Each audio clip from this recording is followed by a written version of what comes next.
I'm on my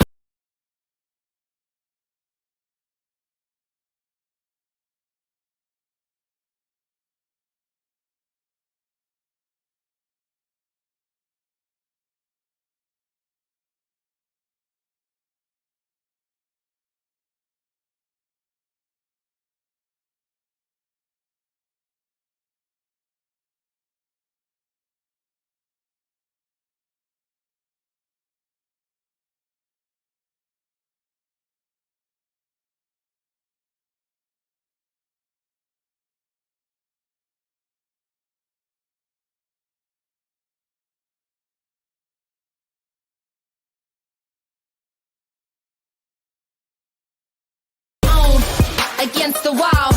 The pressure's building, but no, I will never fall. Instead of We're live? We are live. I was jamming. I'm sorry. That's I know it's hard not to. It's hard not to. Like, Shout out to the jam. EST. Yeah, I was about to wear her vintage shirt tonight. Oh, I like the one you have on though. Thank you. Yeah, that's a Jenna good got one. it for me for my birthday. Oh, so cute. I can't wait to see pandemic it. started. I love it. Yeah, she'll be here in a few.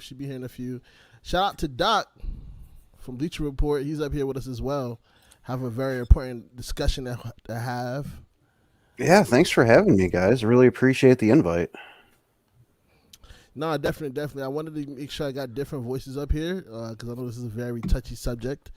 Everybody's been going off today in terms of this subject.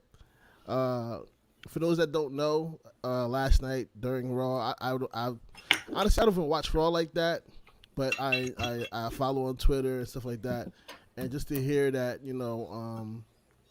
that Sasha Banks and Naomi. Is it Naomi or Naomi? Because a lot of people pronounce them in different ways. I say Naomi. Naomi. Okay. I've heard it both ways. I think I always just reflexively say Naomi because I've heard it that way so many times, but yeah, I'm not sure what she prefers. Well, I'm gonna go ahead and say Naomi for now. They decided to leave the episode last night. I don't know if you want to add a little bit more to the recap, you guys. You go ahead, Doc. I mean, I only know what's been reported to a few places. It seems like Sasha was especially unhappy with the creative direction that things were heading with that six-pack challenge that was advertised.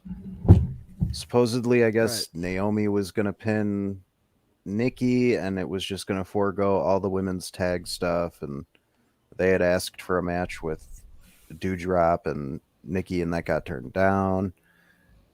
So it was just a whole messy situation, I guess, and nobody wanted to budge. And apparently, Sasha and Naomi decided to leave. And, the statement WWE released was obviously a big old pile of something, and it felt very like, let's get ahead of the story, but in the end it really ended up biting them in the butt because it just does not look good. And it's a very tricky situation, and it's one of those things where none of us really know 100% of what happened, so it's so hard to really comment on anything at this point other than just supporting Naomi and Sasha in deciding to realize what they're worth and stand up for themselves, I guess. Yeah. Did you add anything else? When we were chatting before, it's such a layered discussion because one, it has to do with WWE's women's division. Two, it's about the tag team division, which is already a polarizing subject about how they're booked. Then you have two of the most polarizing women in wrestling, Sasha Banks and Naomi. They're Black women. So there's a lot of layers to it. And the statement, I think, from WWE was, I think, their strangest part because I've never seen anything like it. I've never seen them talk about rehearsal times for matches and things like that, and the whole unsafe narrative, when there's been so many other instances where other women have been like clearly unsafe where they never addressed it. So there's a part of me that believes it's a work. It's like it's like a lot, but I do know that they were unhappy with where things were going to be going as far as how the tag titles are booked, and the narrative has been spun a lot. And the crazy thing is that one of my friends in my group chat, my Undisputed Era group chat, he mentioned and was like, is this a work or a shoot? Me automatically just think, I'm not watching, so it's like, most likely it's a work. And then you start seeing more stories come out. I was like, oh, this is really going down. Like, this is really happening this way. And then there's a Adidas_head88 got on Twitter and gave allegedly, I want to say allegedly because we don't know the full story. He's apparently a former writer from WWE. And he shared some of the insight from what's going on backstage last night. I just want to read what he tweeted out. Just because it kind of gives another side of it potentially to what the story really is. Okay. And Blue, I'm just gonna let Jenna in real quick too. Oh, we don't need her. She's all right.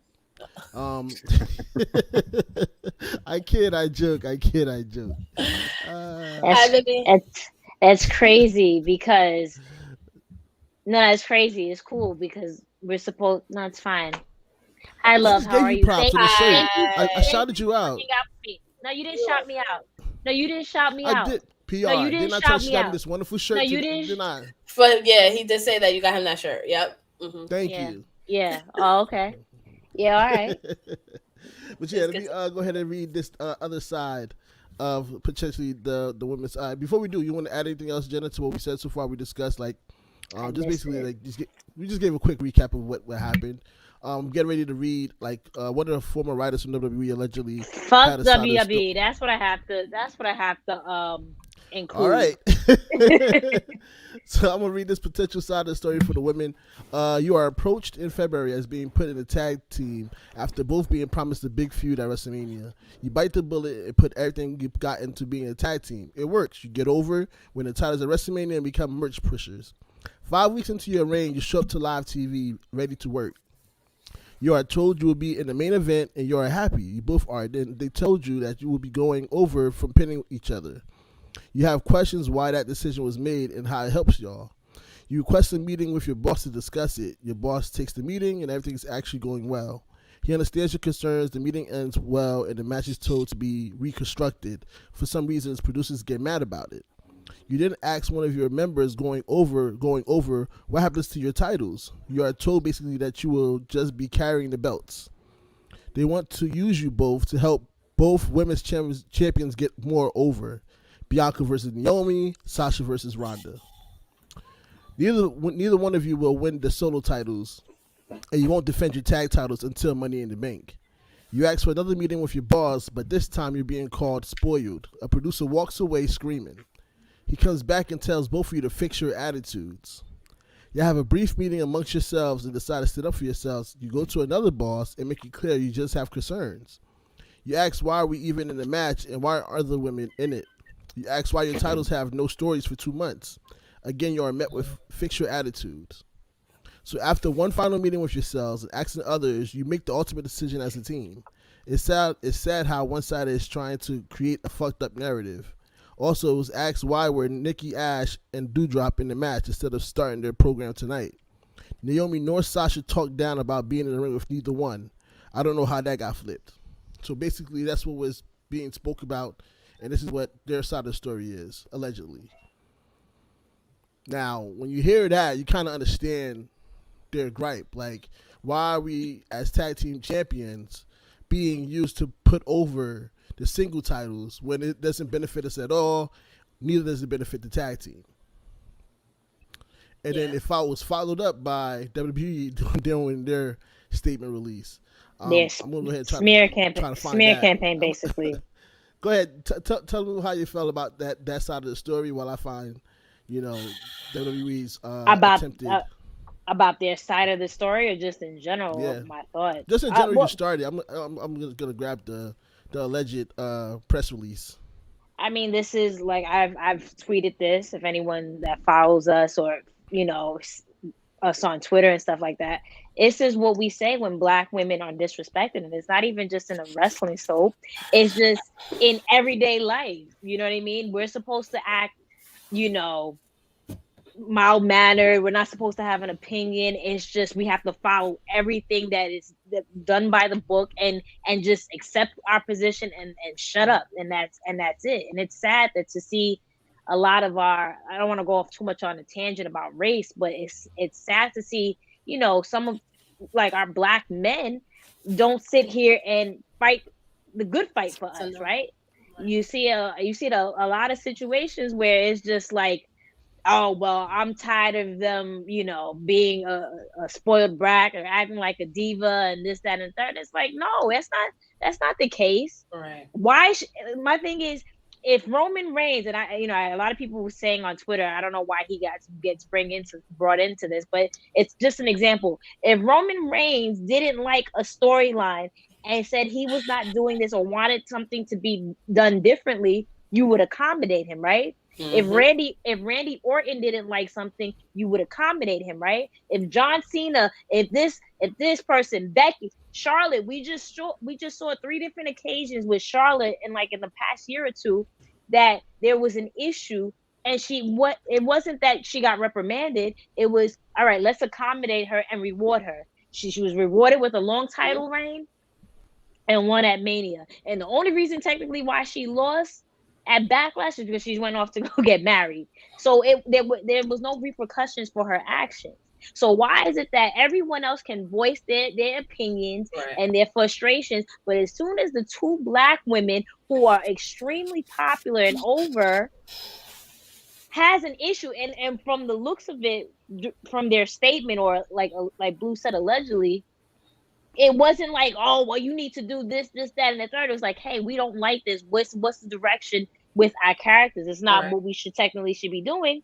It's fix your attitude. Oh, they're divas. They're this, that, and the third. It seemed like they were more upset that they even spoke up as opposed to what they were even speaking up about.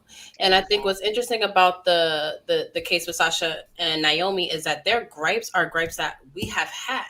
So that's the difference between like Charlotte's grievances and all this spoiled shit with all the other like stars. But like this is stuff that we've all been complaining about, how the tag titles are booked, how Sasha and Naomi brought value to them and how there's no story. They brought something that was a valid argument that. And one thing I will always say, and y'all know I'm a Sasha, and the thing is, it's the 2 of my favorite human beings that's involved in the situation.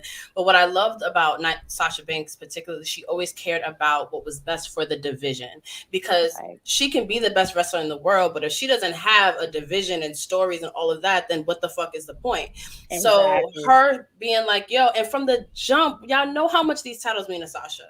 This is not a game to her. Her and Bayley fucking fought for these titles for years, and now she's paired with somebody who's already been needing their due, or already has the fan base behind her. They have history as Team Bad. Like, why not build the tag fucking champion tag fucking division around them? Like it's like little, like it's like, why is this hard? And the fact that they spoke up for the better of the division, because one, y'all know how I feel about tag titles and fucking mixed with the singles titles. What's the point? But then you have all these women, all the talent that Sasha's excited to wrestle. Like, so it's like, why wouldn't y'all like back that? You know what I mean? And I feel like it's definitely a thing because they're Black women. It was like, how dare you? That's really what it comes down to. Because at the end of the day, like, just going with your point, Sasha and Becky has created magic for years. So I know, Blue, you're gonna mention the WWE statement, but in regards to them being unsafe workers, Becky and Sasha has created magic for years. We've seen it specifically in Elimination Chamber how aware Doudrop is. When, I don't know if you guys remember when Liv got caught. Yeah. And she helped, and like quick thinking helped her. So that couldn't be an issue. You saw how well her and Bianca worked well. Her and Zelina worked well. So that couldn't be it. Right. Nikki, we've never heard that. And Asuka, So how can you even pull this out from your ass and say that this was the issue? We'll get to that. I do have a question because I fell asleep last night. But where did the injury narrative come from? Where did that come from? Did that come from WWE? Like the whole where they felt like people in the match were unsafe to work. It was WWE. Where did that? WWE. That was in their statement. Okay, so that's where that originated from. Okay, cool. So that is so. Did you want to add? If you, sorry, I want to say, Doc. Did you want to? Go ahead. I'm used to it. No, go ahead. Oh no, I didn't have anything to add. I was just saying that was what was in their statement was the whole unsafe BS. Yeah, that was on WWE's part. That was nobody else spreading that around. And the thing is, these are things that words that quote unquote, they're people are banned to say. Like they even said belts. When like if I'm not mistaken, Vince McMahon a couple of years ago or a year, I don't know, has basically banned the word belts. You have to say titles. Yeah. There's a list of words that you can't say. So you literally put this statement together just to badmouth them, and it doesn't make any type of sense. And like you said, P, it's just like this is Sasha's baby, right? So, and like in their statement, they essentially promised. You take it back to last year. Who was next up to face Charlotte for the SmackDown's women's title? It was Sasha. It was the everything was aligned, right? Okay. Yeah. Until you decided to give Ronda that spot. Naomi finally had a really, really good storyline that she could sink her teeth into, and it wasn't some random bullshit that we've been accustomed with her and Sonya. That was the perfect way. If she wasn't going to be the dark horse to win Royal Rumble, she could have been the one to face Sonya. You could have had multiple women matches. So it's just like you promised them this, and now insult our intelligence, keep us quiet, put them in the tag team. Now it works. Now you're gonna go off script and do something just to put over Ronda again. Lazy booking, like Sasha and Naomi for lazy booking. Y'all putting the tag team champions in a 6-pack challenge for singles championship. For what? That could have easily been a tag team championship competition. So Sasha got put over Ronda again. And the crazy thing is Ronda's not even as big as she was in 2015. She has to do that again. Bianca don't need to be put over. Bianca is legitimately not by Naomi or Sasha, especially. No, so you put her in a legitimate feud. Give someone like Asuka, an actual legitimate feud. Turn her heel, and there's so many ways that you can do this. Why does Sasha have to constantly put over someone? It is 2022. I'm literally watching today her on Coldest Balls with Kevin Hart. Why the fuck is Sasha Banks have to be in this predicament? And I don't want to just focus on Sasha, just with Naomi. It's like, what? It does not make sense. Why did it take her 5 years to get a title? This is asinine. I know. I'm just whatever. Yeah. I love you. So WWE's statement was, and this is officially from their website on WWE.com, which this is the first time I've ever seen a statement being made about a performer walking out or leaving a venue early or anything like that. That's not injury related. So it said, when Sasha Banks and Naomi arrived at the arena this afternoon, they were informed of their participation in the main event of tonight's Monday Night Raw. During the broadcast, they walked into WWE Head of Talent Relations, John Laurinaitis' office with their suitcase in hand, placed their tag team championships on his desk, and walked out. They claimed they weren't respected enough as tag team champions. And even though they had 8 hours to rehearse and construct their match, they claimed they were uncomfortable in the ring with two of their opponents, even though they had matches with those individuals in the past with no consequences. Monday Night Raw is a scripted live TV show, really? Whose characters are expected to perform the requirements of their contract. We regret we were unable to deliver as advertised tonight's main event. Now, here's my issue with this statement, and it's funny because as soon as I woke up this morning, I check, as all of us do, we check our social medias when we wake up in the morning before we do anything else.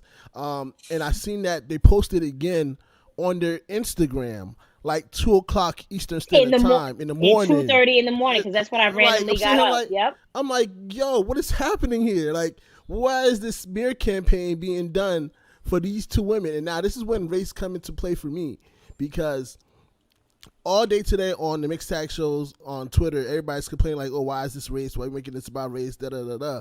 It's the fact that when you look at the things that have transpired, right? As Jenna has mentioned, Charlotte has multiple incidents where she was very unprofessional on the scripted TV show, on live TV, and nobody on commentary called her unprofessional, right? And we've had Toni Storm walked off in the middle of her push with Charlotte, went home. Nobody knew that she even went home until she got home, and it was she was empowered and it was great, and just let go out of her contract. No statements and none of the situations, but. And then Jeff Hardy walked off in the middle of his performance. And even though they thought something negative, there was no statements made of why he walked off on a live event or whatsoever. But the moment that these two women stood up for themselves and told you that they didn't like what was being done for them and their division, a statement was made, a comment was made, another comment was made. I heard Becky Lynch took a shot during her promo. I heard, again, because I don't watch, I'm just going by what I heard. Corey Graves said what he said. And this is which is typical. Right. But again, he's being told what to say in a sense too. So you kind of got to look at it from that matter as well. And it's just like when you look at the common denominator or lack of between all these incidents is that these women are black and they stood up for themselves and they spoke out. There's no other difference between all the other situations. Why was none of the other situations handled the same way? So being people like us who've seen this happen time and time again in our society, we have to question it. Because at the end of the day, let's be honest, with racism, a lot of times we forget that it's embedded, that sometimes they don't even know what they're doing. It's the microaggressions that kill It's a microaggression. They just automatically react. Check your attitude. Remember when Keith Lee left, what was it about? Check his attitude. You know what I mean? Yep. But when everybody else leave, it's never about check your attitude. Check your attitude. Like, I wish you did. It's always, I wish you well. You know what I'm saying? So like, this is why a lot of times when we look at it, and they're like, why is it racism? We're not calling them racist, but it's embedded in the way they think of us. You know what I'm saying? Agreed. So that's why a lot of times we get upset, and it's like, yo, we have to. That's the only thing that's different. Right. So clearly they're not respected. Right. It's true. And I cannot stress enough too that their grievances were for the better of the division. Like a lot of the examples that you used were like personal selfish reasons for the most part. And this is something that they were standing up for the better of the future of everything. Right. And like the amount of women you have backstage that you're doing nothing with, that you can literally build a dope tag team division off of their back. So it's like, why are they the ones? And I can't help but think about Sasha's narrative when she walked out and had a temper tantrum after WrestleMania 35. Like, it's the same thing. The only thing now is like WWE actually addressed it, which is like really was like the stranger thing for me. But I think they know that Sasha Banks is a star. And I'm gonna quote what she said at school. If Roman's the head of the table, I'm on the other side of that fucking, well, she didn't curse, but she said I'm the head of the other side of that table, and that's 100% a fact. Sasha Banks is the biggest star, I would say, the biggest female star. Like, no shade to Becky, but like Sasha's crossover appeal, like I can't even tell you how many things that she's been involved in, how many different outlets that she's been in the crossover. Like, my coworkers know who Sasha Banks is. Like, they don't even watch wrestling, but they know who Sasha Banks is. They recognize her, all that kind of stuff. So WWE has to get ahead of this. What they're lucky of, and this is what frustrates me more about the entire situation, is that Naomi is a good person. She has a good heart. She would never speak out. She would never go on her Twitter and start trashing WWE. Sasha's private. She's not going to, so now you're dealing with people that, are not about that type of thing. And now WWE, you're spinning this narrative about it, which I think you're only doing because these are two Black women. And Sasha Banks has the power, and they don't like that. They don't like that. It's so funny that you said that. Quick story. For Mother's Day, I took my mom to go. We went to the nail salon, get our nails done, whatever. And I'm sitting there minding my business. My mom goes, Jen, look. I look at the TV. Who do I see throwing out the first pitch? It's Sasha Banks. You understand what I'm saying? Yeah. And this is what you just said in regards to Becky Lynch. No shade to Becky.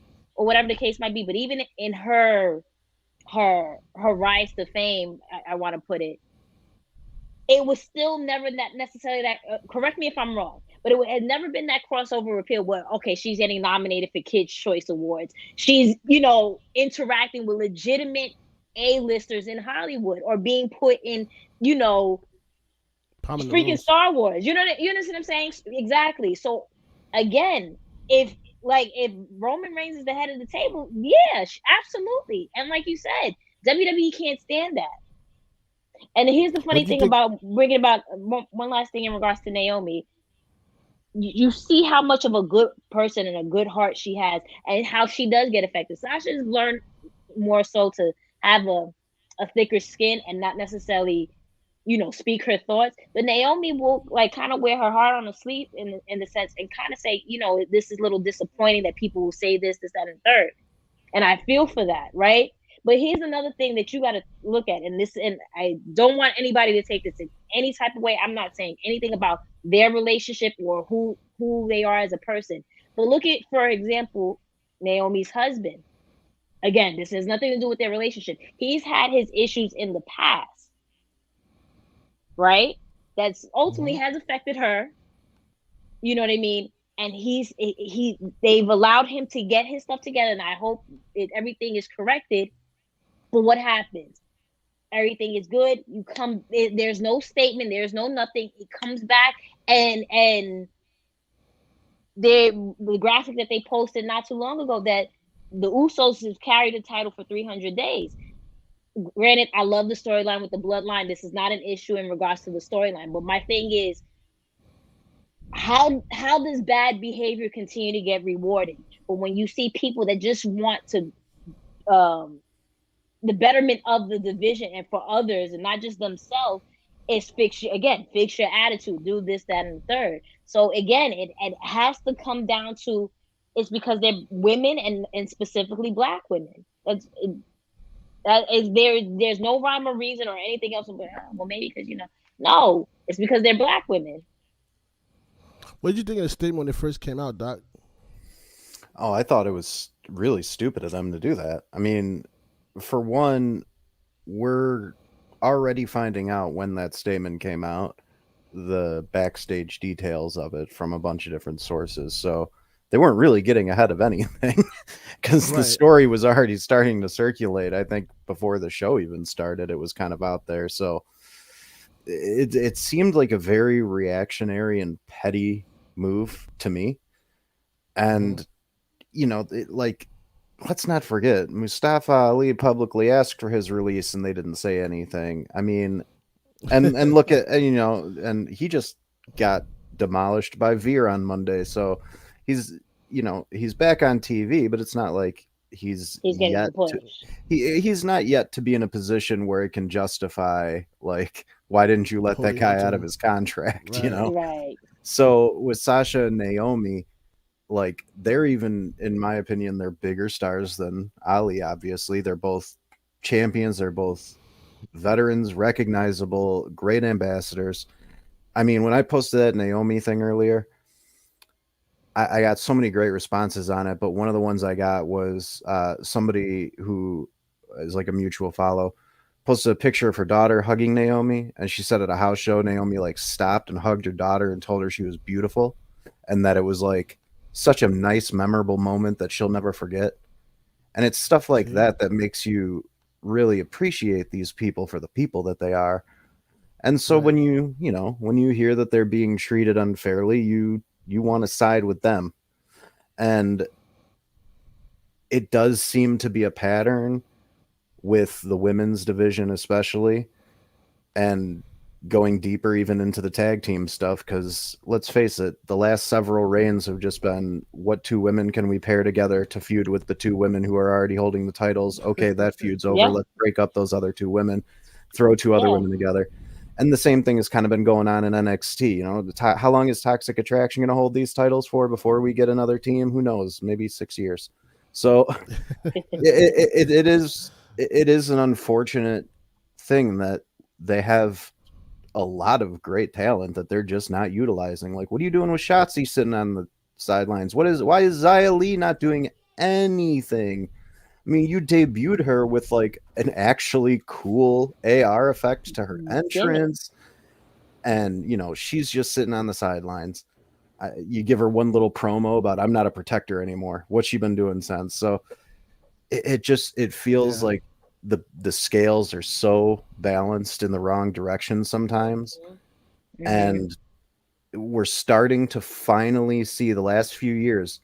We've started to finally see certain people stick up for themselves, voice their displeasure, and when they aren't satisfied, they have left.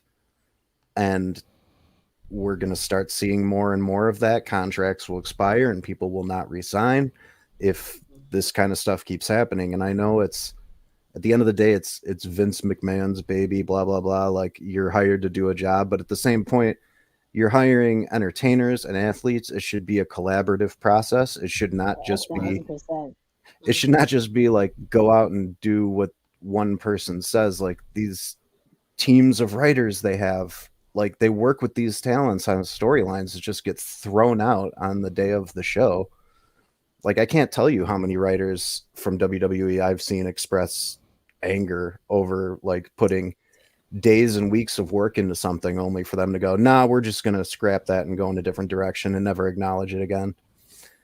And it seems like it is very unfairly skewed to happen to the women more often. Yeah. So when I saw that statement, I was just like, that's one of the most petty things I've ever seen. Ridiculous.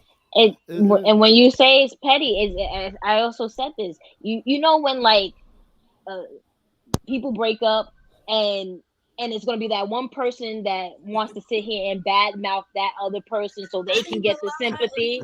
Yeah, he did this or she did this, that, and the third. Yep. To get ahead of the situation so people, like I said, can sympathize with that. That's literally what Vince McMahon does. It's like, yeah, okay, it's your baby and you want to protect and everything. But you're at one point, when do you grow up? Yeah. And the thing is, Sasha and Naomi aren't the type to like sit here and badmouth and talk their business on social media. So what was the point of the statement and the smear campaign in a matter of seconds? And then to read the statement, you can see how they contradicted themselves, because it's like you said it was hours into the day that they walked out, but when at 8 p.m. when Raw started, what was the graphic? So you knew. Yeah.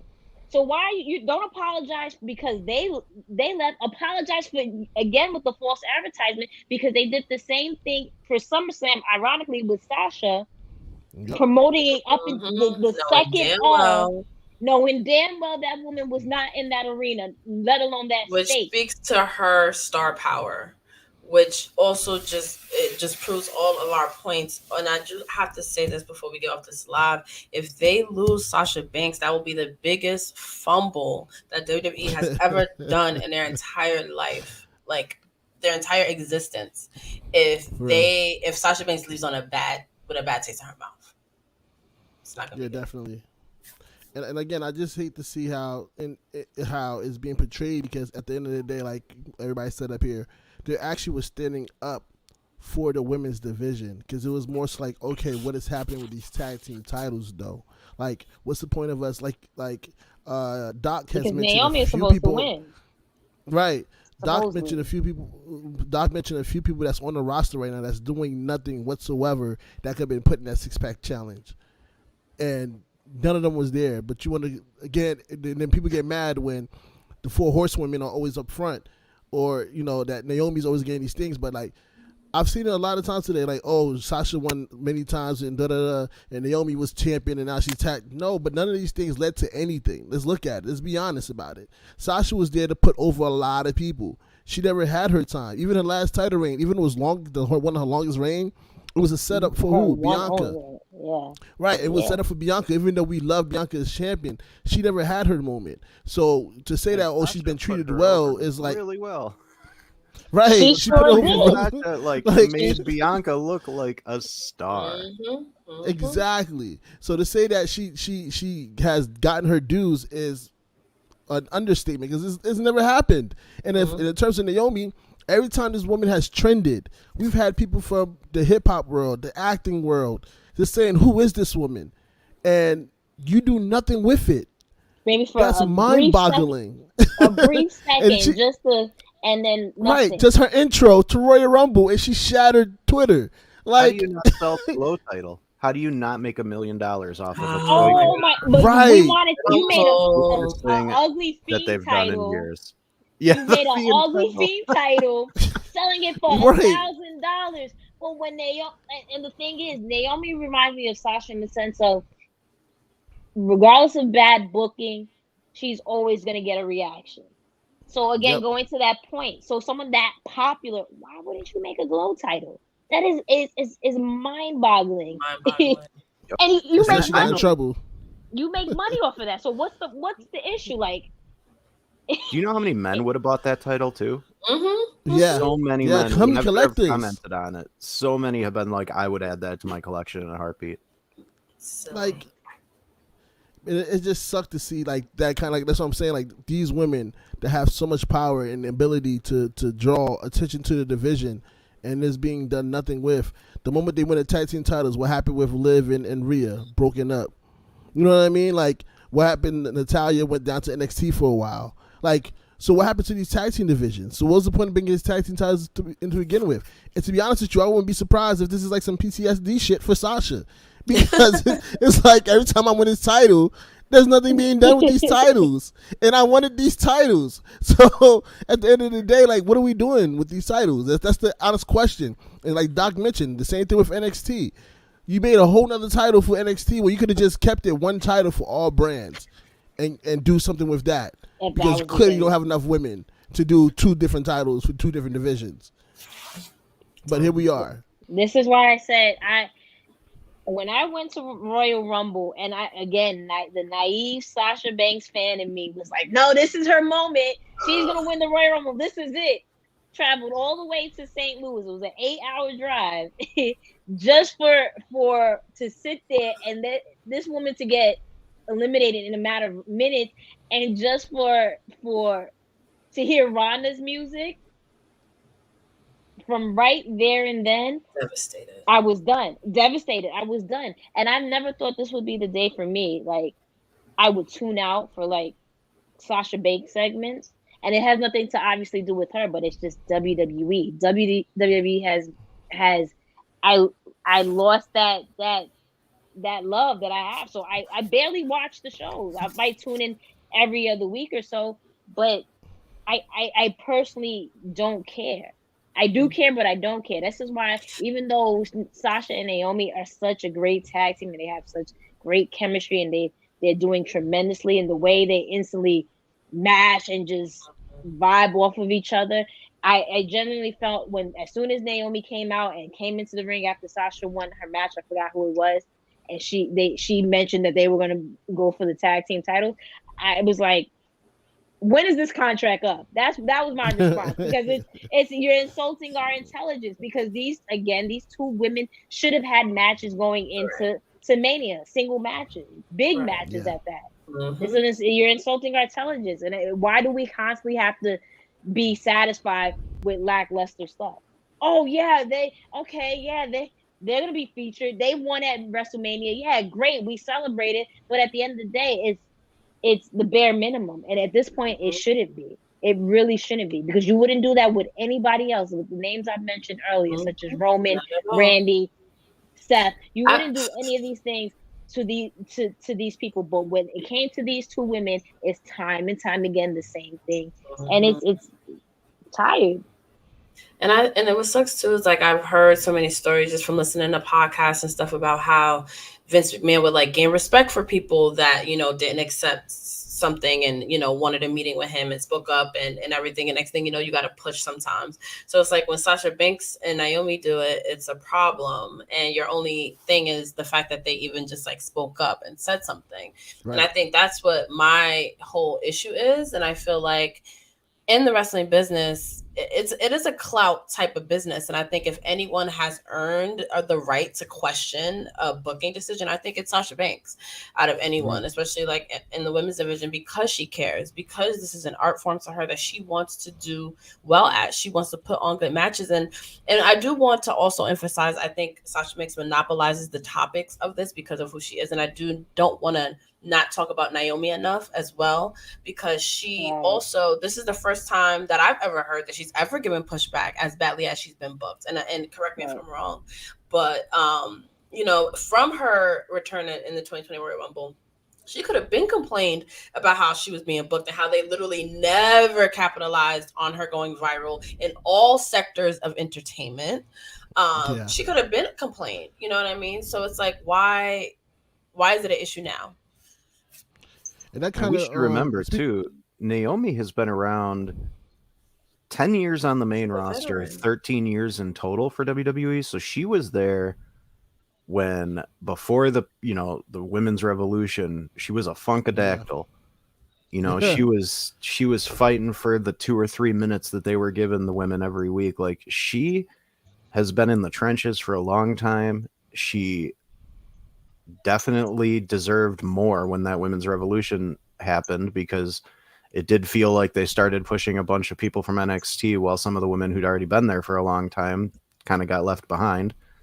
And when she eventually started to get those little pushes, like, it was so nice to see, and the fans just got behind her so much. Like, Naomi is a real veteran of WWE, like 13 years from FCW to now. I mean, you can't discount that kind of loyalty. When they come to you with an issue, you have to listen to them. And there's just so many directions where they could have gone with Naomi's character. Even like recently, you have the whole bloodline thing going, right? If this was going to be the case that, okay, Boston Glow is working, but if you're going to eventually break them up like they typically do, all right, well, Naomi can like align herself with the bloodline. Hell, Boston Glow can align themselves with the bloodline and you know, really have like a nice faction going. You know what I mean? There's so many times in her career that you could have went in specific directions, and again, like it's been mentioned in regards to 3 different times she's gone viral for a brief second. All right, let's give everybody a little something just to, you know, keep them quiet. And then after that, what was it during the pandemic? It was when the 2020 Royal Rumble, like we just mentioned, the reaction and the way she trended, and then soon as the pandemic started, so then they try to give her a slight little push during that, and then that was that. And then what was it? She returned the following year, and it was this. It's the same thing. It is like she constantly keeps going viral. What is it that I don't understand? What is it? And I say this to Blue all the time, every time we have our shows. If I own a company and I see the reaction, I don't care, black, white, Asian, man, woman, whatever the case may be, and I see this person and I see the numbers constantly get elevated and I see this trend, I don't care. I'm like, all right, what can we do to continue the momentum so we can make more money out of this and get more eyes on that? I don't understand a company or an owner that sits here and will willingly sabotage his employees because for whatever to feed whatever ego. Like, dude, you're 100 years old. It doesn't make sense at this point. At this point, it's the betterment for your company and the legacy of it. And the minute like something doesn't go your way, you want to bash it and destroy it. And it does not make sense to me. Another thing that I found that was very interesting about this whole situation is that how many medias picked up the story that wasn't into wrestling, like E! News, and like a few others. Like it's again, that's why I felt like a smear campaign. It was let's send this out to everybody that we know that's outside of the wrestling realm to post these stories about this walkout. I've never seen these people talk about anything wrestling. Yeah, not like a backstage situation. Situation, Not like yeah. somebody got married or something. Like or I've never seen them yeah. right. Like I never seen them like comment on something like this. But that made me think about like the other extreme because I'm also watching Scandal right now, so I think everything is conspiracy.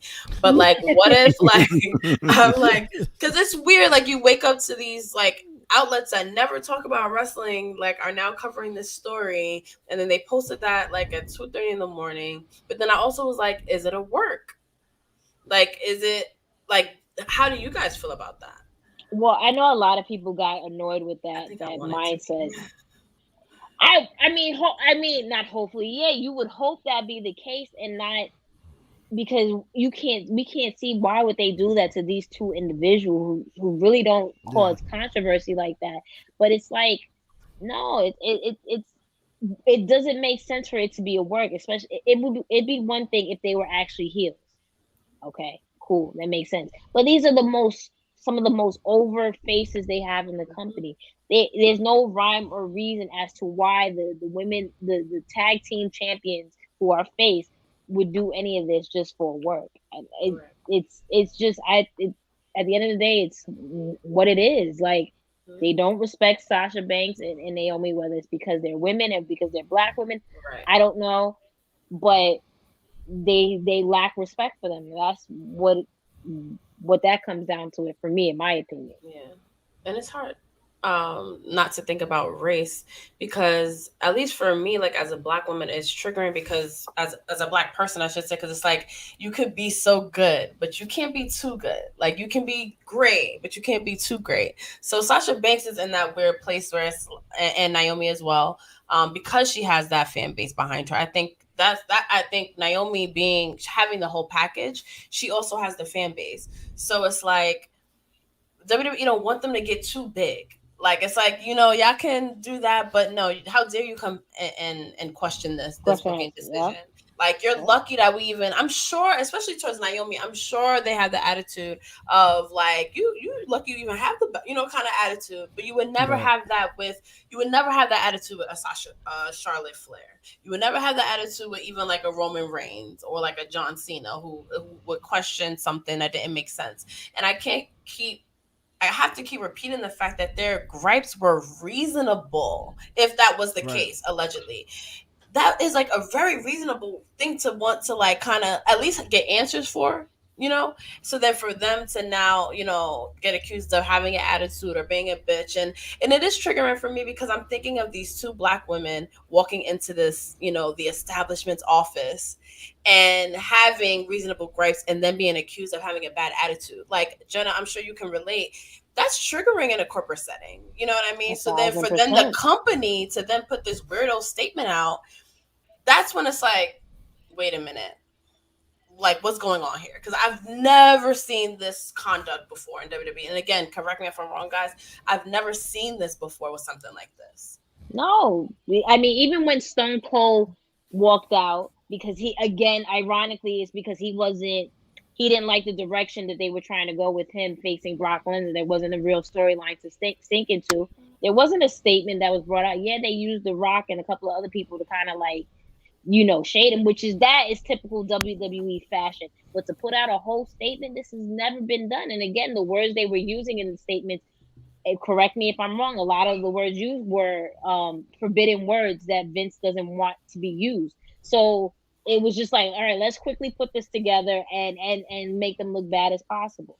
And again, these are just two women that you I can't imagine them coming into the office like, oh, well, you need to do this because this, that, and the third. Listen, they're far from that. So the whole narrative of fix your attitude, like Blue said, we're not accusing anybody of being flat out racist, but it has to be embedded in them. You see two black women standing up for themselves. And it's the notion of, well, okay, they're loud, ghetto, and belligerent, and whatever the case might be. And it's unfortunate it's 2022 and we're still having this conversation. Mm-hmm. I will say, again, not to necessarily have Sasha dominate this whole conversation, but I will say, even though there's still a lot of hate and a lot of disrespectful things people are spewing to both of them, I will say I love that, and there's a difference from 2019 to now. Like people are caught the bullshit quicker than they did in 2019 because it was just this whole thing of believing instantly that her and Bailey were on the floor crying about losing the tag team titles. Now it's like people are catching on to the bullshit. Again, that's not saying everyone. There's still going to be those haters and people who are ignorant, but I love the fact that people are really seeing WWE for what they really are. And I just hope that continues. Like something has to give at this point with this company, because that. No, go ahead, finish your thought. Because, yeah, that's it. That's all I had. You lost me. My bad. I just was to ask Doc because Doc didn't get a chance to say if he felt it was like a work or a shoot. The specific language that they used is what makes me think it's not a work. The fact that they specifically referred to rehearsal and the things you guys have already mentioned, things like belt and pre-scripted drama, those kind of terms. But also, they just acknowledged this in Mustafa Ali's return with him. I don't see WWE immediately turning around and say, okay, let's use this as another storyline for another person that there was a rumor about years ago. Doc, I think we lost you for a bit. Oh, sorry. Can you hear me? Yeah. No, we can hear you now. Okay, sorry. But yeah, it just seems like a weird choice for them to potentially use that as an idea for a storyline for somebody who had that rumor a few years ago, right after you brought another guy back who very publicly wanted to leave. And working your fans that way and intentionally making this many people like pissed off on their behalf is only going to backfire if it's a work, because then you're going to upset people who feel like they were supporting Naomi and Sasha maybe for the wrong reason, which nobody should feel that way regardless. But yeah, it just feels like the wrong way to work your audience. Like kayfabe's dead, it's been dead and buried for years. So I just don't see them going in that direction. And it would be a really dumb idea for them to do it. Yeah, definitely. And somebody pointed out a good point in a chat. Let me find it. Yeah, Curvin. It's basically the same thing with Amber Moon. Amber Moon spoke about this in her exit interview. Well, not exit interview, but her interview that she had recently about how the women are being portrayed right now in WWE, and like basically what they're being told what to do. And like even if you don't like the idea, then they start pushing you away from the scene, like they did with her. The same way when she was at NXT, and then they just took off TV, and there's no directions for her, even though things were promised to her that was not fulfilled. And I just feel bad for the women's division in general, because even though they try to make strides in it, there was a lot of talent there that could carry the division in many ways. We talked about a lot of people that's not being used, and it's just like there's no interest in it. And to be honest with you, when it comes to tag team division in general, WWE don't care. Let's keep it 100. Like WWE does not really cater. I don't know if has it changed since I last watched it, because I was talking to Doc earlier, and I only watched the pay-per-views, and I'm pretty much caught up because of the video packages. Like, I'm pretty good to watch. Yeah. But from what I remember, they didn't care about the tag team division either. So I don't think it would make any sense if it was a women's tag team division. They definitely not caring about that. In my opinion, it just sucks that it's carrying on that way. But my question for everybody up here tonight, and people in the chat as well, is if you're Naomi and Sasha, and even WWE, where do you go from here? Finish out your contract. How though? Basically, if you signed a contract, right? I don't know, whatever they come to a resolution, but like the rumor I don't know how long Naomi is signed for. But for example, with Sasha, the rumor is that her contract is up next year. And I don't know the specifics or anything, but this is what I've heard from a lot of just people talking on Twitter. If that's the case, finish out your contract. It's hard to say because this is someone who grew up loving WWE. So I don't know what your stance is like from when you were a 10-year-old girl to a now 30-year-old established superstar. But how can I sit here and re-sign with a company? Yeah, okay, you throw me a lot of money, that's a different story. But it's just like, how do I sit here and re-sign with a company that this is the second time? And I'm sure there's other times that we're not even mentioning, but two very prominent times where they've constantly made me look bad, and has affected my mental. Like, when is it enough that, like, all right, this is not it anymore? The thing is with Naomi, and my question to you guys is, what happens in the sense, she's married to someone who is in a very prominent storyline right now. Mm-hmm. Does her husband, again, I'm not saying anything about their relationship, and if he's bats for her, or the family bats for them, that's not a situation. But how does that affect her husband? How does that affect her husband's brother? And then ultimately their cousin with Roman? Like, what are all the, like, I feel like all this so intertwined. This whole thing is very interesting on how it gets handled. I of course they're not going to fire them, because why would you try to fire Sasha Banks and Naomi, who's been a cornerstone of the women's division, even though you haven't necessarily given her dues? That's a logical question. We're talking about WWE that just doesn't, like, I wouldn't be surprised if we got I would be devastated, but like, I wouldn't be surprised if this didn't end well. You know what I mean? Like, and I think that's why it was giving me so much anxiety today, because it's like, okay, so if they relinquish the titles, that sucks. If now they stop getting a push, that sucks. If they leave the company, that sucks. So it's just like, what's the outcome? Because like you said, Blue, how do you finish out your contract at this point? That shit is mad awkward. It's like, okay, like, what now? And then that's why I'm so mad that WWE put out that statement, because now it's like they kind of can't go backwards now. So like, nope. They can't just, because my thing is, if this was a backstage dispute, right, that happened, because I'm sure this happens a lot, because no one fucking probably likes their storylines, and we didn't know about it, they didn't put out that statement, we didn't get this advertised match at Raw, which happens, boom, whatever, they come back to work a couple days later, it gets resolved, we're on. WWE putting that statement out just made the situation 100 times worse. Harder, yeah. And harder to get over this from like a PR perspective, from a fan perspective. And they knew the internet wrestling community was going to eat this shit up. So the wording in that, it's like, I don't know where they go from here. All I know is that I'm going to lose a lot of sleep thinking about it. Yeah, because it's like, my favorite people ever that deserve more. Do they return? Like, you painted them in such a negative light, and again, like Doc said, kayfabe is dead. But at the end of the day, from a kayfabe standpoint, how does two over baby faces come back and they continue as baby faces after you just made a statement that made them look ridiculous and like terrible human beings, essentially? So yeah, 1,000% correct. He's like, where do you go from that?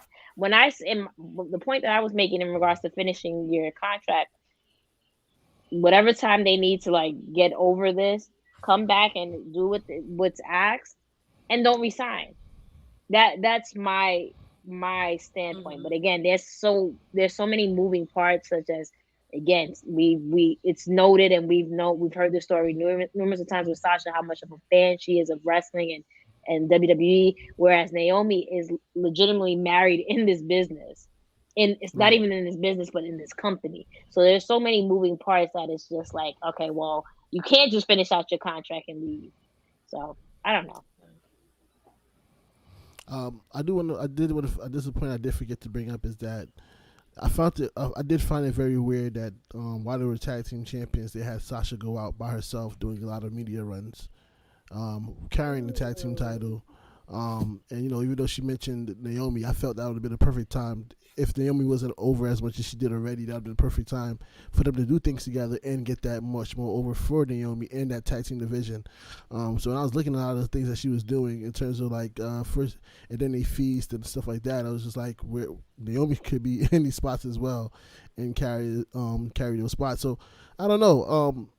It's very awkward. It's an awkward position to be in. Do you now go and let them? Because the thing about the bloodline, right? Because now, as we've been reported, Roman Reigns is about to dip. Like, he's going to be there here and there. So is there really a bloodline right now Let's be honest. Like, if he's not on TV with the Usos, is there really a bloodline? So it would have been perfect if they would have joined them and let Sasha be the leader and have a different aspect to it. But all of that is like, what do we do? It's just brought a whole nother like level of like, what do we do here? You brought up a great point in Roman. Again, I love Roman. I love the story. You know, I've been bat for him since we started this podcast. So this is no shade towards him. And his reasonings of negotiating a shorter or a less strenuous schedule is well deserved. But this is like, again, going back to Sasha Banks and Naomi, they're always at live shows. You have never heard them say, "Oh, well, we're not going to do this amount of shows." All right, I want to do this. I want to go here. Let's really just show out and do what we got to do. So again, WWE puts their eggs and all in one basket when it comes to people such as like Roman Reigns, and then you prop them up to be these like big stars, and then what happens? Like, they're ready to just collect their money and not necessarily work as many dates, which again, rightfully so, it's well deserved. But again, it goes back to, how can you sit here and badmouth people that are just doing this for the betterment of the division and the company? And that's the crazy thing. You constantly value people that just don't necessarily want to be here every week or every weekend, go to different small towns and go to live shows. It's let's throw all the money in the world to them. But when it comes to people that are really passionate about wrestling, I'm not saying they're not passionate, but the people that are in the trenches and that really want to work and do their thing, it's always an issue, and it just doesn't make any sense. Thank you. Great show, guys. Thank you. I think we covered a lot of what was with the issue with this. I think we should go around and just do last statements. We can start with PR, Doc, Jenna, go from there. Why you say my name like that? Gosh, you're not really like. I'm not really what? Chill. That's not gonna happen on my stream. That's my tag team partner. Exactly. Wow. Don't make us walk out. We can walk out because we're not being valued. Our opinions There's no we. I love PR. Me and PR talk all day, every day while we at our 9 to 5. Oh, don't remind me. But thank you for inviting me to talk about this, Blue. I was gonna wait till tomorrow because I was like, I don't want to speculate, but you sit on it, and the more you think about it, I was just like, oh God. So I'm glad I was able to talk about this, and I really hope it just ends well. And I'm selfish, and I want them to stay in the company, so I just really hope it works out. Are we doing like last statements, or? No, we can come back around again. To plug in. Cool. To plug in. But yeah, I just really hope that it does end well, and it could, I like to also think like positive as well, because that was kind of my favorite thing going at the moment. And I did feel like it was like, because I was at WrestleMania 38 and I watched these two women win, watching Sasha win, like watching Naomi finally win was amazing. And it was a part of me that was like, is this too good to be true? Because WWE always be fumbling. And then here we go. So I pray that it just like works out, and I hope it's like the other extreme where it's a wake-up call for booking, and this maybe changes a tide, turns a tide with how they book the women's division. So that's what I'm gonna leave this on, something positive. Final thoughts, Doc? Yeah, I mean, I'm kind of in the same boat as all of you. I would love for them to stick around. I'm a big fan of both of them. I think they're very valuable to the division. There's still many great matches and stories to be told, but at the end of the day, I want them to do what's best for them. And if they want to request their release and see what happens, I'm fully in their corner. If they decide to stick it out and try and work with WWE on something, I'll support them in that too. There's a lot of people who say this. My buddy Phil Lindsay, I know you guys are familiar with him. He says this all the time: support wrestlers, not companies. That is what people should do. You like somebody, you follow them wherever they go. The tribalism stuff is stupid.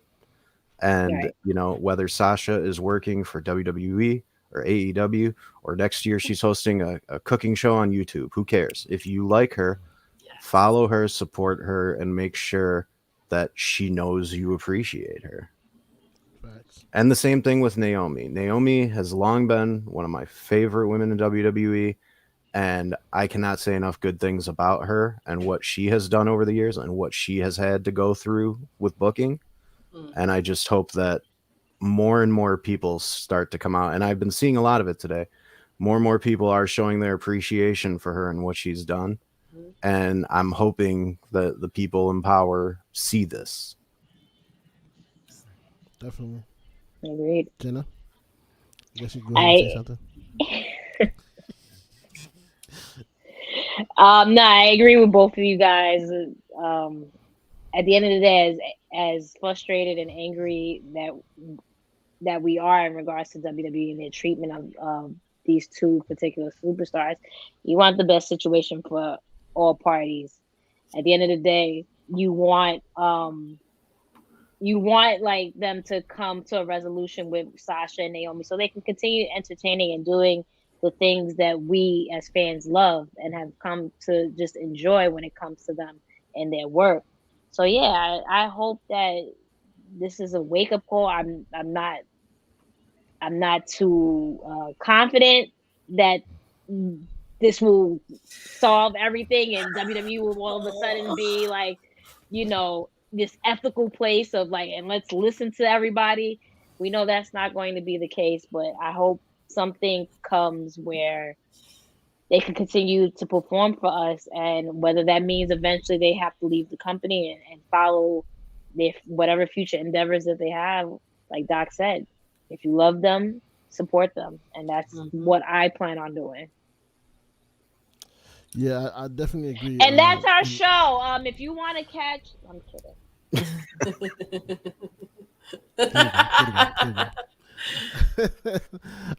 Definitely have me. I always tell Jenna and like Doc says and like Phil always say, support the wrestlers, and that's the best way you can do it. That's why I watch the pay-per-views, or what is it now? Premium events. What do they call it again? Now? Premium live event. Premium live events. Okay, that with a lot of more commercials that I do not want. That okay. That's why I watch those shows now, because I like to watch people I want to win. But when I can't go next week to week and watch them suffer, like Naomi, that whole situation with Sonya Deville that I heard about, like that was like, why are we doing this?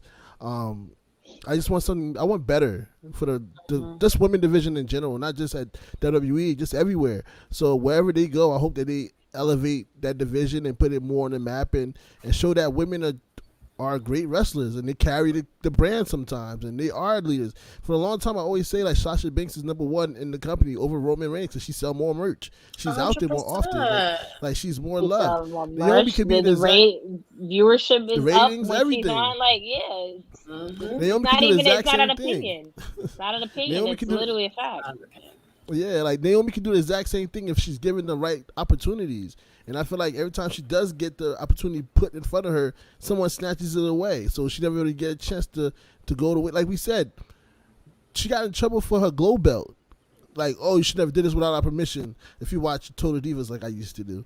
Like, oh, you should have did this without our permission. But then it's like, this is a dope-ass idea. You could have sold titles to these little kids and made money. You selling, like Jenna said, you selling these ugly titles of The Fiend for like $1,000. You could have sold this glow in the dark belt or light up belt for like $350, $400, and they would have bought it. Yeah, they would have bought it off the rip. So I don't. And that was her idea. It was her idea. She clearly has. And she spent her money. So she clearly has a good, creative mind to suggest these things. Right, look at her outfits every week. Other people get praised for coming out with these great ideas and blah blah blah blah. But why? How come when Naomi does it's a problem? Exactly. All the money I left on the table just because it wasn't your idea. Come on, like it's that microaggression shit. I'm sorry. It is. And again, just to tie up what we tweeted this morning, is like, you gotta respect the women, especially our black queens, because at the end of the day, these women are putting on amazing matches, whether you like it or not. They're no longer your bathroom breaks. You can't miss what they're doing because they're doing some amazing shit in that ring. and to treat them and call them and say change your attitude and stuff like that because they have positive feedback to the division that you want them to carry. It makes no sense. When FTR wanted to leave, what did you do? You put the belt on them and gave them money. like why is it a different situation? And they still left because you still treated the division like trash. Yeah. So, and this is why they out there now doing what they doing and putting on the division everywhere else but your company. So, like, why was it a different? Like, why didn't you learn from that mistake? Because that's what it basically is at right now. Because these two probably are ready to leave. So now what? So I just hope that they do whatever make them happy, whether it's WWE, AEW, Impact, New Japan, Stardom, whatever. Like, whatever is happy for them, I'm all about supporting them, and I'll probably watch wherever they go. 1,000%. Let's close this out and plug in what we need to plug in. Doc, do you have any new articles coming out? I got my usual show reviews and stuff that I do. I'm trying to set up my next AEW interview, so that might be coming here leading into Double or Nothing. So we'll see how that goes. I'm usually messing around on Twitter doing something stupid. I don't know why anybody follows me because sometimes I'll just tweet about the Dick Tracy movie for 3 straight hours. Like my timeline is nonsense some days, but I feel like you did it like last week, didn't you? Yeah, I did. And I'm definitely recording a podcast with somebody about Dick Tracy here soon. Oh my god! But see, someone appreciates it. So yeah. My buddy Tom, Phil was a big fan too, so I think Phil's gonna be part of it. But yeah, it's crazy. Yeah, today's been a weird day. There's been a lot of positivity from people, but there's also been a lot of toxic stuff. And I did see somebody who I think some of you are familiar with, Lovely, Lola Blue. Yes. She said online that like everybody should use today to just try and uplift a black woman that you like. So I want to plug J. Shell Nicole's upcoming project. Yeah. She made a documentary. She's been working very, very hard on this for months called Wrestling with Whiteness. It'll be debuting on May 28th. I was lucky enough to where she sent that to me early to watch, and I just can't say enough good things about Jay Shell. She's such a great young woman and very passionate, and we're all going to be working for her someday. So, everybody keep an eye out for that. Go check that out and just go, support the creators you like and don't be jerks to everybody. Right. Awesome point. Go ahead, PR. Yeah, so we dropped a new episode this week, a spotlight on Miss Elizabeth, so check that out. And Chris always does this part. Follow us everywhere. I know the deal. Follow those wrestling girls. Thank you, Blue, and the Mixed Tag Show for having us. I just put out our interview, Blue, finally on our Patreon. So if you are a patron, definitely go check that out. It's $1 a month. Go subscribe, support. Going into me and Chris wrestling show fun. So if you want to see us outside more, definitely subscribe. We really appreciate it. I guess I'll talk about the Invictus show Friday because I feel like that's all everyone's talking about. Takeover versus STP, which I can't wait. I can't believe it's already Friday. So it's in the New Jersey area. So make sure you check it out, buy a ticket to support, and subscribe and like our YouTube channel. Follow us on Twitch. I definitely want to do more stuff. So yeah, thanks for tuning in, guys. On our end, follow us at the Mixed Tag Show on Instagram, Twitter, Twitch, YouTube. Follow us at a personal at. It's me. Sorry, Miss Jenna Baby BAYBEE or at Blue Magic Grind. Spit how it sound. We also have some episodes coming up. We'll have our weekly. We'll come back for another episode this upcoming week. Also, talk about the Invictus show. I'll be giving away. We're giving away 2 tickets to this Friday show. So if you're in the New Jersey area and you want to see the show, here's a way to win. Follow us on Twitter, follow us on Twitch, subscribe to our YouTube channel, and just DM us done on Twitter, and we'll pick a winner.